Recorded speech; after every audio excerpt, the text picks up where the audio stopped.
Hello friends, welcome back to my YouTube channel AIIMS nursing Nagpur. मैं AIIMS nursing second year student हूँ। आज के इस वीडियो में मैं मेरे एक दिल की बात, जो कि एम्स नर्सिंग स्टूडेंट की रियल लाइफ और रियल स्ट्रगल क्या है, उस पे बात करने वाली हूँ। मैं बहुत दिन से इस चीज को आपके साथ शेयर भी करना चाहती थी, बट मेरे को टाइम ही नहीं मिल पाया, ना मैं आपके लिए वीडियो ला पा रही थी। बिकॉज इस इस वीडियो में मैं इसी चीज पे आपके साथ बात करने वाली हूँ।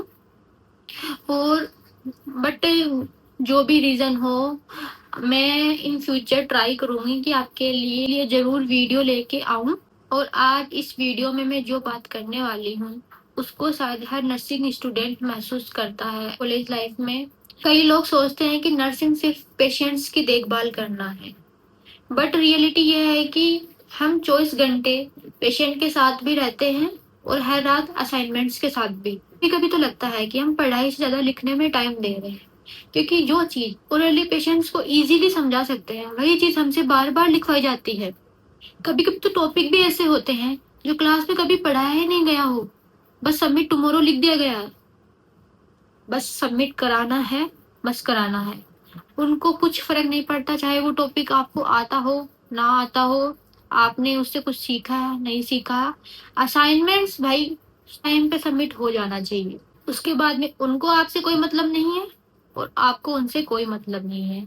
आपको उस चीज के बारे में कुछ नॉलेज हुआ है ना हुआ है, उनको उस चीज से कोई लेना देना नहीं है। बस असाइनमेंट मर कट के कैसे भी जमा करो। सच कहूँ तो थक जाती हूँ। कभी कभी तो लगता है कि क्या ये सच में जरूरी है। हम स्ट्रॉन्ग दिखते हैं, पर अंदर से एक्चुअल में हर नर्सिंग स्टूडेंट थोड़ा टूटता है जब उसकी मेहनत रीराइट करो या इनकम्प्लीट बोलकर प्रॉपर नहीं है लौटा दी जाती है। रात को 2-2 बजे तक असाइनमेंट लिखो, सुबह फिर वापस 6 बजे पोस्टिंग के लिए जगो। उसमें भी अगर हम लेट हो जाते हैं तो अब्सेंट मिलती है कि आज पोस्टिंग में लेट हो गई। उसके बाद में 1 घंटे का टाइम मिलता है, जिसमें इतनी दूर आके मेस में खाना खा के जाओ। रूम में आते हैं, 10 मिनट रेस्ट करते हैं, उसके अंदर फिर वापस ड्रेस चेंज करके वापस कॉलेज जाओ। 500 मीटर आना, 500 मीटर जाना रोज, धूप के अंदर। फिर वहां पे लेक्चर लो। लेक्चर के अंदर जब हमें नींद आती है तब और ज्यादा प्रॉब्लम हो जाती है, क्योंकि या तो अब्सेंट मिलती है या फिर क्लास से बाहर निकाल दिए जाते हैं, या फिर सबके सामने खड़े कर दिए जाते हैं कि अब खड़े रह के पढ़ो। क्योंकि नींद आई उसमें हमारी ही गलती है कि हमें नींद क्यों आई। कॉलेज से आके तो थोड़ा रेस्ट कर ही सकते हैं, पर ऐसा नहीं है। कॉलेज से आके भी वापस कुछ देर बाद असाइनमेंट लिखने लग जाओ, या कल कोई सीपी प्रेजेंट करनी है, केस प्रेजेंट करना है, केस बनाना है, आपको लिखना है, जो भी रिटर्न वर्क है वो करने लग जाओ। बस कुछ ना कुछ लिखते जाना है। जैसे एग्जाम्पल के लिए, कल मैंने ये फ्लैश कार्ड बनाया है। अब इस फ्लैश कार्ड के अंदर आप देखो, ये बॉर्डर भी देखा जाता है, ये 3 सेंटीमीटर का ही बॉर्डर होना चाहिए। इसकी भी साइज मैटर करती है। फिर भी पेन घिसते जाओ, जब तक 3 सेंटीमीटर का या फिर उनको जितना चाहे वो नहीं हो ये। आप इसके अंदर देखो, ये हेल्दी पेनक्रियाज है और ये है पेनक्रियाटिक कैंसर शो कर रहा है। तो इसके अंदर हम पेशेंट को, ये तो मैं मानती हूँ कि चलो हम कुछ डायग्राम वगैरह दिखाते हैं तो पेशेंट को ज्यादा ऐसे अच्छे से समझ में आता है, तो हम वीडियो भी तो दिखा सकते हैं ना उनको। उनको समझा सकते हैं कि कैंसर में ये चीजें हो सकती है आपके, ये आपके सिम्टम्स आ सकते हैं, इन चीजों को आपको फेस करना पड़ सकता है, और हेल्थी ऐसा होता है। वीडियो के जरिए उनको समझा सकते हैं। नाटक तक भी सही है कि नुक्कड़ नाटक वगैरह रोल प्ले करवाते हैं, उनके अंदर भी हम चार्ट बना के खड़े हो जाते हैं, समझाने लगते हैं, ज्ञान देने लगते हैं उनको।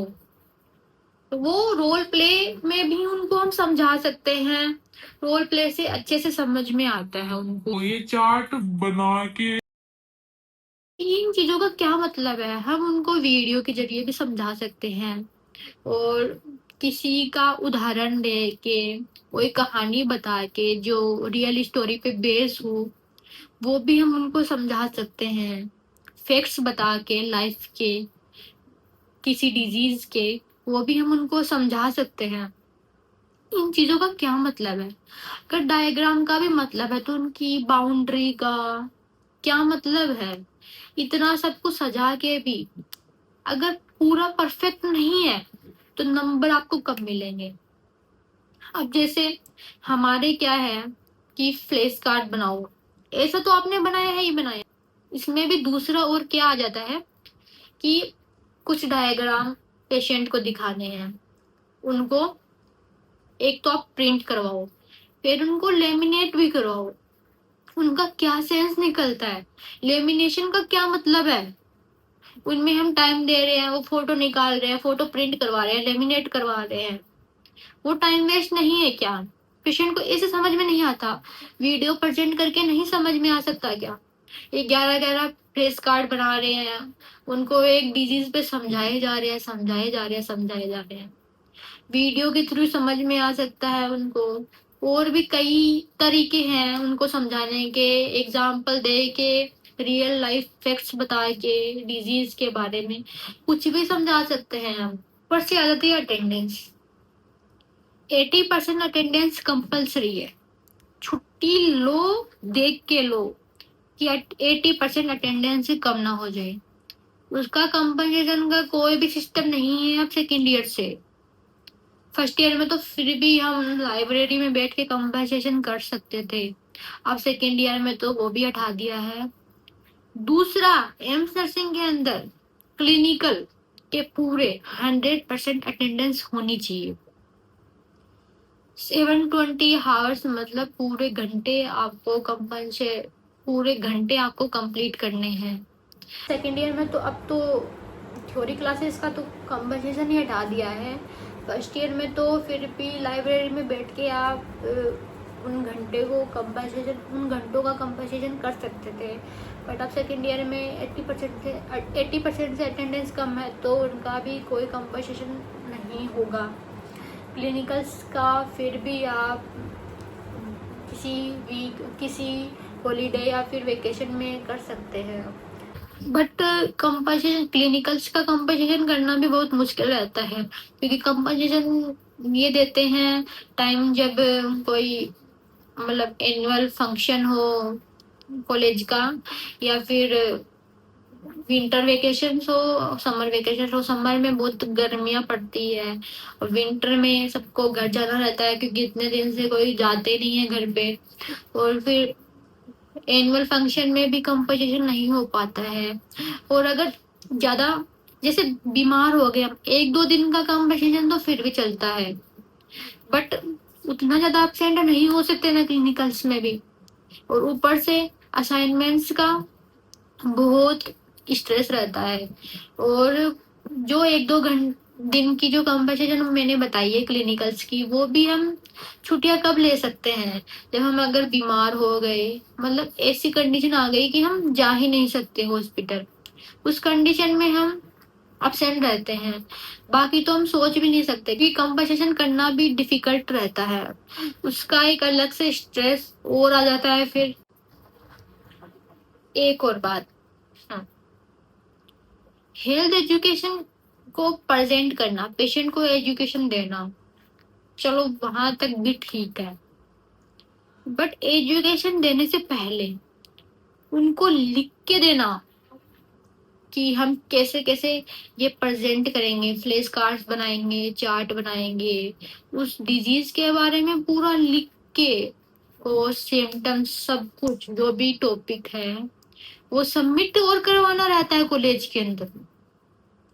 उसका स्ट्रेस अलग से, चार्ट वगैरह का स्ट्रेस तो है ही, ये जिस दिन अपन को प्रेजेंट करना है वो हम प्रेजेंट करेंगे, बट उससे पहले हमें लिख के सबमिट और करवाना रहता है। दूसरा, सब कुछ एकदम परफेक्ट होना चाहिए वरना मार्क्स कट। फिर भी भले ही हम असाइनमेंट से थक जाए, और जब कोई पेशेंट थैंक यू बोलता है तो वह एक लाइन ही सारी मेहनत का अवार्ड बन जाती है। एम्स की जिंदगी टफ है, बट याद रखो ये टफनेस ही हमें सबसे मजबूत बनाती है। अगर आप भी एम्स नर्सिंग की तैयारी कर रहे हैं तो आप भी जमकर मेहनत करो और नेक्स्ट ईयर जरूर सिलेक्ट हो। सो बाय एवरीवन। वेट, अगर आप भी मेरे से रिलेट करते हैं तो प्लीज कमेंट में जरूर लिखना। We feel it too, and thank you for watching. Stay strong, stay kind and be proud of yourself. Bye friends.